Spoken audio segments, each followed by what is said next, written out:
Turma, essa é uma aula prática resumida de controle de hemorragias a nível de primeiros socorros, controle de hemorragias externas. Nessa aula eu vou te ensinar como fazer um controle rápido e efetivo de uma hemorragia externa grave, sanguinante, que pode acontecer eventualmente no pescoço, em um dos braços, pernas, no tronco, ou seja, no tórax, no abdômen, no dorso, na cabeça. Então, onde houver sangramento ativo, a nível de primeiros socorros, é uma prioridade parar esse sangramento. Então, essa é uma aula com foco em primeiros socorros. Não vamos falar aqui sobre todas as possibilidades que a gente discute no APH, e sim para que qualquer pessoa possa fazer muito rapidamente um controle de hemorragia de forma efetiva e seguindo aquilo que está nos protocolos. Para isso, eu estou com alguns equipamentos aqui. Essa aula é uma atividade prática, inclusive do nosso curso de formação de instrutores de primeiros socorros nível 3. Cada um dos alunos precisa ministrar essa aula, gravar um vídeo de 5 a 15 minutos ensinando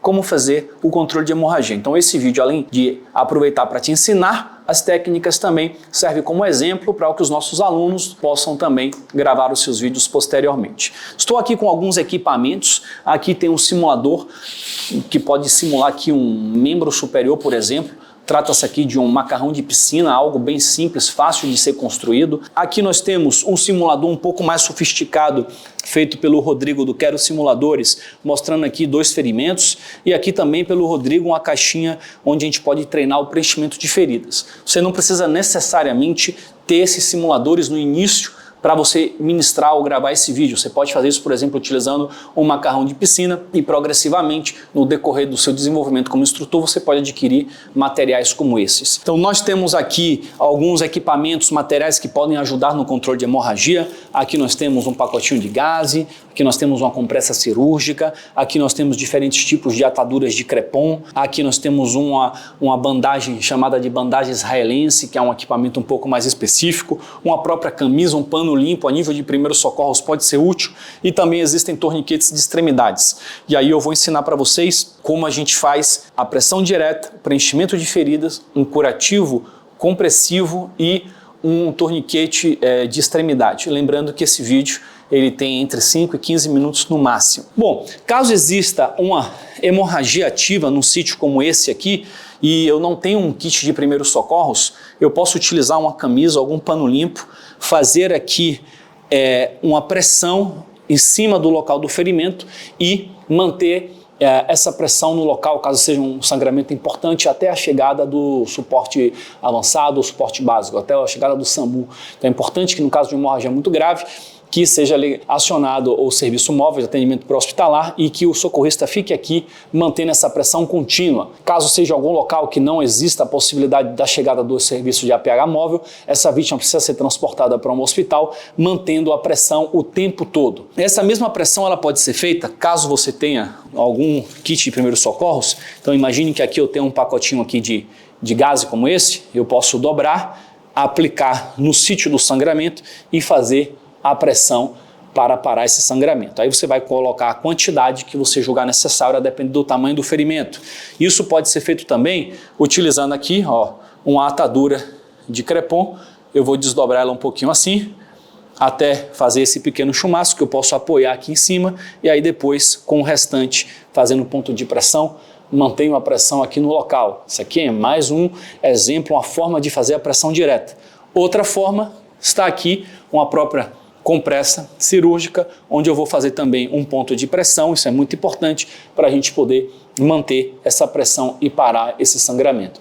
Existem alguns equipamentos que têm um agente hemostático, ou seja, uma gaze como essa, que é embedada de um agente hemostático que ajuda a fazer esse sangramento parar mais rápido, mas é importante manter essa pressão até a chegada do socorro. Eu não posso, no caso de hemorragia externa grave, de vez em quando tirar para ver se parou, porque esse paciente vai poder continuar sangrando e ele não pode continuar perdendo sangue. Caso exista um ferimento penetrante, um ferimento assim mais profundo, como é o caso desse ferimento aqui, é importante que você faça o preenchimento desse ferimento. Então, isso não pode ser feito se for um ferimento no tórax, se for um ferimento no abdômen, porque a cavidade torácica e a cavidade abdominal são muito grandes e a gente não vai conseguir fazer o preenchimento.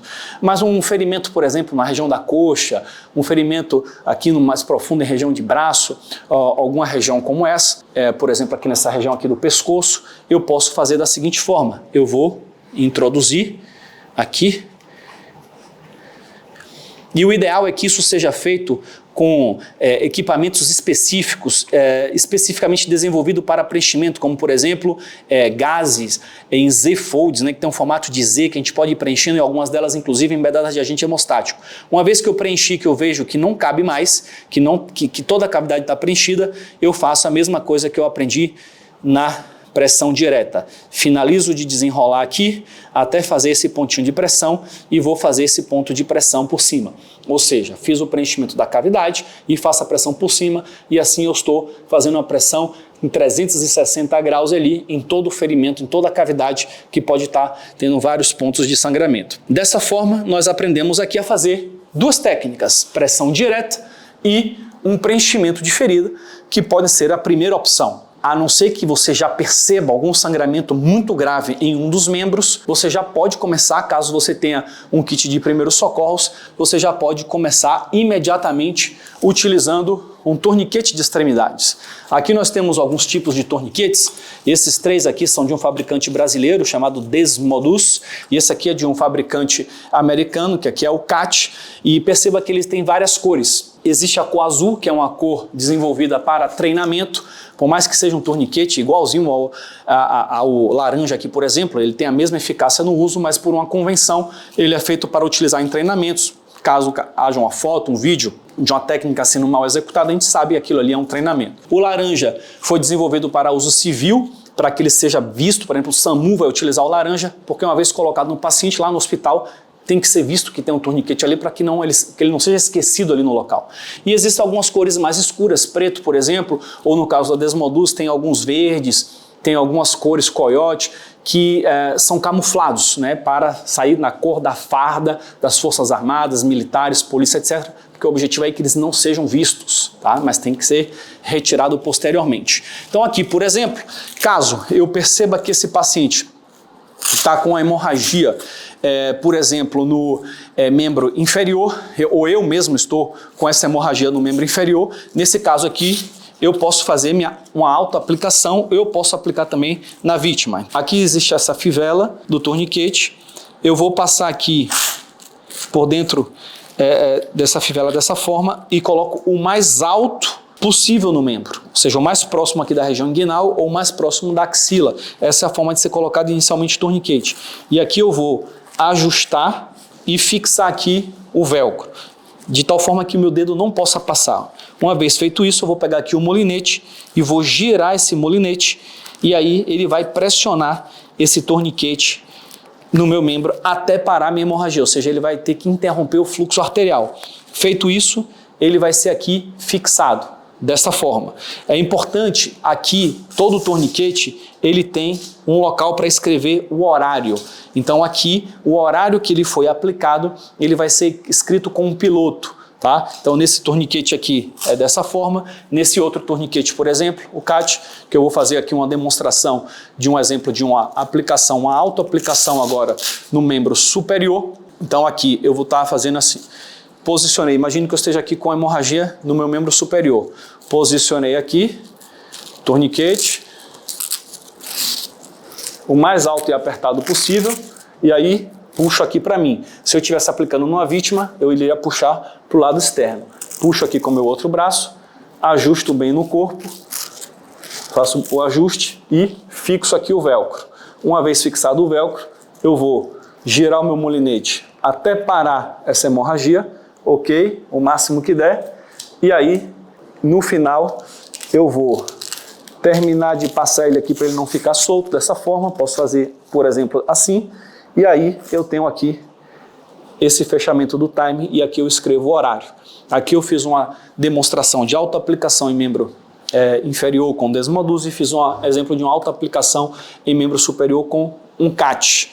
Tá? Inclusive aqui aproveito nesse vídeo para agradecer o Denis da Alsoluxo por ter fornecido esse CAT para a gente e o Valdenir da Desmodus por ter fornecido aqui esse torniquete brasileiro para a gente fazer essa demonstração, ok? Então essa foi uma alta aplicação. Lembrando que o torniquete, uma vez aplicado, é importante checar o pulso periférico para garantir que não haja mais fluxo arterial, mas o principal indicador é a interrupção do sangramento. Esse torniquete não deve ser afrouxado periodicamente, ele deve ser mantido no local até chegar no hospital e o cirurgião, o médico responsável, opte pela sua retirada. Então aqui eu vou retirar, porque meu fluxo aqui já está interrompido.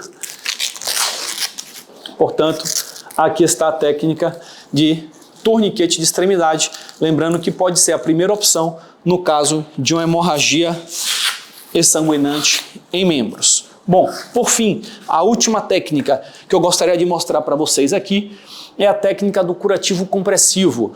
Imagine você que eu estava com um sangramento aqui nessa minha coxa. Eu fiz lá aquela técnica de pressão direta. Então lembra que você tem que manter a técnica de pressão direta até o final? Bom, se eu precisar liberar as minhas mãos para poder fazer outra coisa com as vítimas ou a vítima, eu posso substituir a minha pressão direta por um curativo compressivo. E aí eu vou pegar uma bandagem elástica, como é o caso dessa bandagem aqui, vou girar aqui várias vezes ao redor e aí eu posso ir cruzando dessa forma para aumentar o ponto de pressão aqui no centro, com o objetivo de manter essa hemorragia contida. Se esse curativo compressivo ele não contiver hemorragia, ou seja, a hemorragia continua se espalhando, continua sujando, além dele eu vou ter que manter a pressão direta, ou se eu tiver um torniquete de extremidade, utilizar o torniquete de extremidade. Então aqui foi uma técnica com a bandagem elástica tradicional, que aqui seria praticamente, essa aqui é uma bandagem que seria uma atadura de crepom com a elasticidade maior, e existem outros equipamentos especialmente desenvolvidos para essa finalidade. Aqui é o exemplo de uma bandagem israelense. Então eu estava fazendo aqui meu ponto de pressão, vou colocar essa faixa da bandagem israelense nesse local e vou enrolar a faixa.